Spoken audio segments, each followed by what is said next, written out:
Můžeme, jo, řekni. Kamera jede?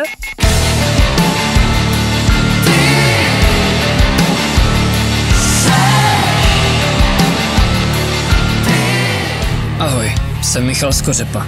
Já a moje vnitřní zvíře, pan Lynx, jsme s vaší pomocí 2 roky nazpátek poslali na svět naší debutovou desku Kdo se bojí, musí do lesa. Na její luxusní limitovanou edici jste tehdy přispěli přes 1/4 mega. Teď se rozednívá nad její druhou polovinou, deskou, která se bude jmenovat Odvrácená strana lesa. Protože jsme znova chtěli něco special, rozhodli jsme se vyslyšet vaše volání po vinilu. A nová deska tak vyjde jako dvojvinyl s tou první.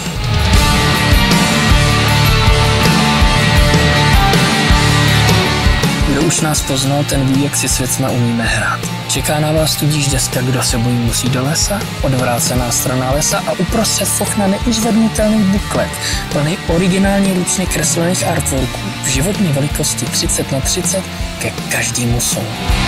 Prvních 9 už znáte, druhých 9 poznáte. Desky budou samozřejmě číslovaná limitka, ale prvních 100 kusů bude mít v sobě speciální vizuální dárek, ze kterého vám spadne brada tak jako mě, když jsem ho poprvé dostal do ruky. Nebudu vám kazit překvapení. Digitálně vyjde album 22. listopadu. Svoje vinily dostanete do ruky na velkolepém jarním křtu v pražském Lucerna Music Baru. Chceme si s tím vyhrát. Lynx totiž dotahuje věci do posledního detailu jako srdcařinu pro srdcaře a srdcaři jste vy.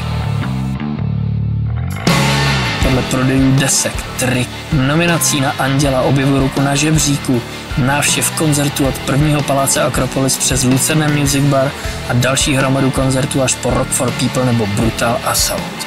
Všude jste nám ukázali, kolik vás je a tohle všechno jsme spolu stihli zažít za necelý 2 roky. Jste nejlepší fanoušci na celém lese a s každým z vás, se kterým jsem se osobně potkal, jsem si měl co říct.